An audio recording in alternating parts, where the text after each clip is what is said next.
So today I'm going to give you guys my review of the Minnesota Lynx and Sparks review. Sorry this is a little late. I'm sick, y'all don't care. Okay, so starting off with Napheesa Collier, as I always do, one of my goats. So she finishes with 17 points, 8 rebounds, 5 assists. She had 2 steals, 2 blocks, 42.1% field goal percentage, 8 of 19 from the floor, 0-6 from the 3, 2 turnovers, and 43.7% true shooting. Not her best game, not her best game. You know, at least she only got 1 free throw. Damn. There was this play earlier in the game where she was clearly fouled. I think Rickea Jackson fouled her, and then they didn't call that. They didn't call that, and Sherwood crashed out, and rightfully so, because yeah. So for the most part, she was able to at least get it done. In the beginning, she was really struggling, and then the second half, she was able to get some more shots to go. They got her the ball more, which was one of my complaints last game. I felt like, you know, if Napheesa Collier wants the ball, you get it to her. They could still stand to do that some more because they saw her open with her hands multiple times. So I will say that the 3-ball as of late has not been on. You hope it comes back, but hey, we finished with a good stat line offensively, defensively. We got the fadeaway. You know, we got some moments at the rim. So Napheesa Collier. This is still a good stat line and everything like that. And hey, look at it. Her and Paige putting 17 up back to back. Two of my goats. So, you know, we'll take it today. Next up, we got Courtney Williams. So she finishes with 16 points, 5 rebounds, and 7 assists, 3 steals, 1 block, which is good, 43.8% from the floor, field goal percentage, 7-16, 2-6 from the 3, 3 turnovers, and a 50% true shooting. She got to do better about the turnovers because pretty much everyone that she had, it was just bad passes, passing into traffic. There might have been one where they made a play. Got to be better about that. Not the most efficient from the floor, but hey, she got it done. I'll give her 6s today. I won't give anything more. Continuing on, Alana Smith, I wanted to highlight her today because this was actually a really solid game for her overall. So she finishes with 15 points, 5 rebounds, and 2 steals, and 2 blocks, 85.7% field goal percentage, 6 of 7 from the field. 3-4 from the 3, missed her free throw, 2 turnovers, and 100.8% true shooting. So yeah, I think she had a good game. What was it, in the Commissioner's Cup Championship, right? So yeah, she had a good game today. Making more shots, hitting some layups and everything, because I be on her about missing those layups. So this was actually a good effort for her. So, you know, I'm pleased with it. I think she got a bucket in transition, which she's been missing. So I'll give her a 10 today. And we look at everybody else. So you see Natisha Hiedeman, 19 minutes, 18 points, I think 1 rebound, 2 assists, 1 steal, 58.3% from the floor. Yeah, she was on today. And this is a really solid game for Natisha Hiedeman because, you know, she comes off the bench. I think she had 2 threes back to back. You know, she hit some layups. She had some good plays this game. She was accurate for the most part, making good decisions. So this is a really solid game. And she's someone who is usually a spark off the bench. Last few games, it hasn't been great. And today, you know, she did what she needed to do. So, you know, I appreciate her and her role on this team. Good things for Natisha Hiedeman today. We look at Klindikova, 9 minutes, 5 points. I can't see the rest, but 50% from the field. Not bad for her time. Continuing on, Bridget Carlton, 28 minutes, 4 points, 3 rebounds, 6 assists, 1 steal, 66.7%. At least efficient, but 4 points. Got to do better in terms of the scoring. I will say that. Outside of it, you know, we got good metrics. So I can appreciate those things, and 6 assists. Kayla McBride, 27 minutes, 5 points, 1 rebound, 2 assists, 2 steals, 18-point-something% from the floor. Like I've said, Kayla McBride has really struggled. The threes are not hitting. You know, she tries to get crafty and do some other stuff, but yeah, I think we really got to lean into the other stuff right now because the threes are not hitting. It's been a struggle. I can appreciate, you know, what she does defensively, and she's trying. She'll get it back. Wasn't great today. Jessica Shepard, 14 minutes, 5 points, 5 rebounds, 3 assists, 50%. That's not bad. Diamond Miller, 12 minutes, 6 points, 1 assist, 1 steal, 50% from the floor. I think she had 2 threes today. Okay, so yeah, she's good off the bench. She does good with her time. I liked what I saw from her today. Kosu and Peely didn't really record stats. Kosu had 1 block, so that's good. And then Carly Championson's out with the foot for the rest of the season, as we I look at the box score and I kind of talk about what happened throughout the game. First quarter, we get outscored 26-22, and I tweeted this, but I'm like, why are they just completely leaving people open for threes? They had Kelsey Plum with a 3. I think Rickea had 2 threes.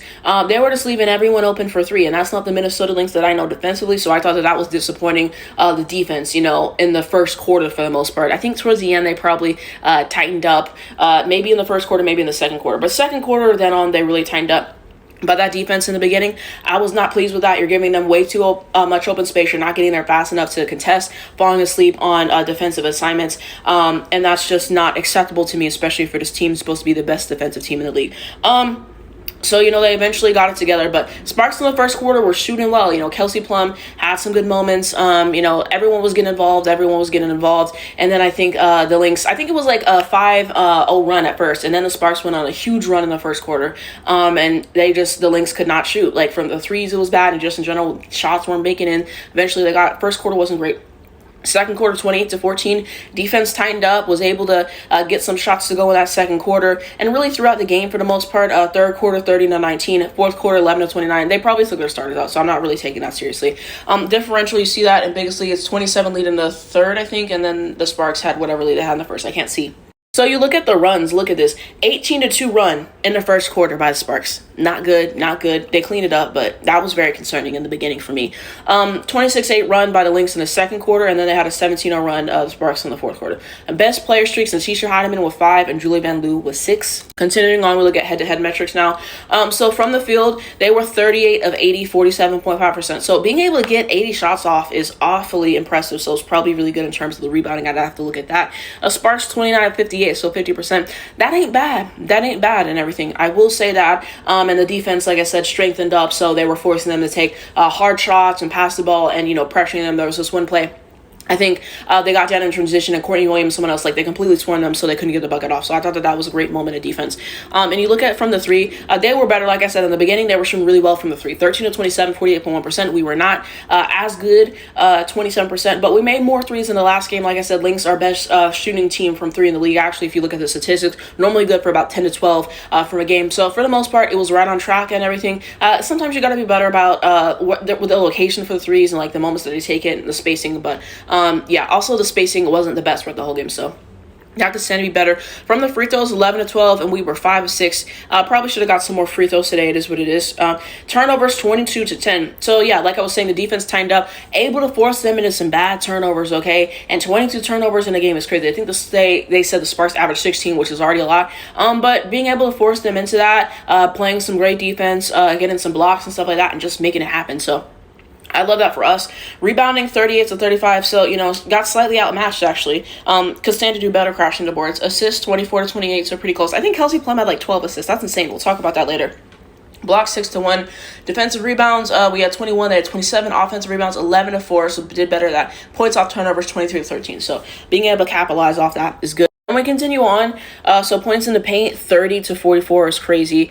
But we did good. We did good. Fast break points, 70-17. So we actually evened out in transition today, which is good. Could stand to improve the defense in transition, sure.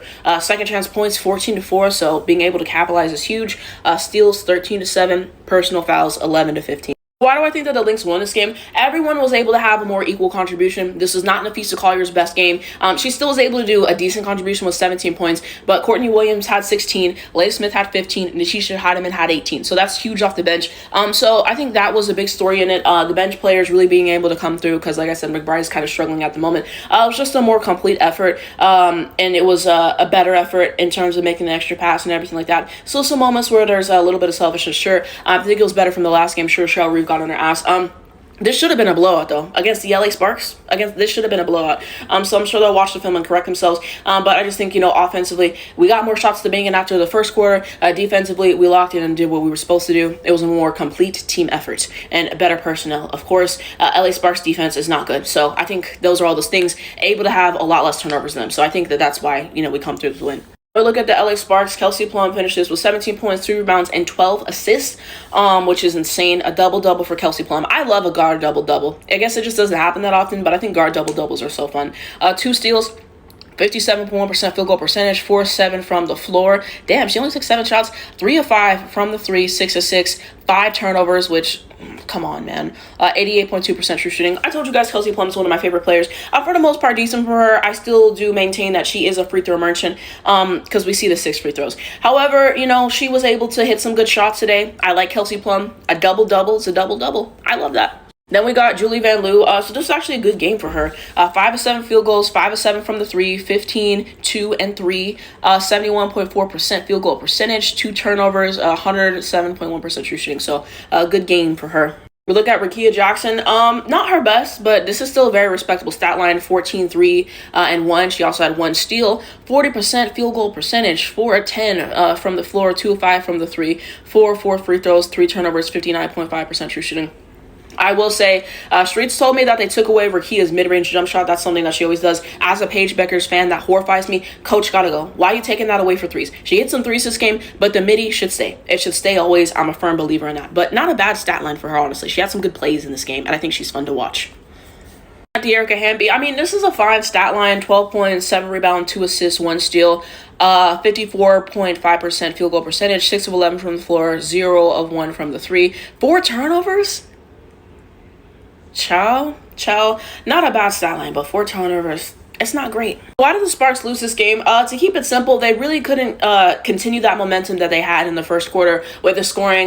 There was just some points where they kind of got cold in the scoring and everything like that when you keep turning over the basketball with bad passes, with traveling, with stepping out of bounds, shot clock violations, all those things, and just, the great defense that the Lynx played. Out of the second quarter, the Lynx was like, we're going to take this game, it's ours. They were still able to keep it competitive. Like I said, I think the LA Sparks are fun to watch, like offensively, and they got some good players, so I actually enjoy when I do watch them, but you have that, and their defense isn't good. There's good moments of defense, but defensively, this is not a good team, and I say that every single time I watch them. It's the same problems that continue on.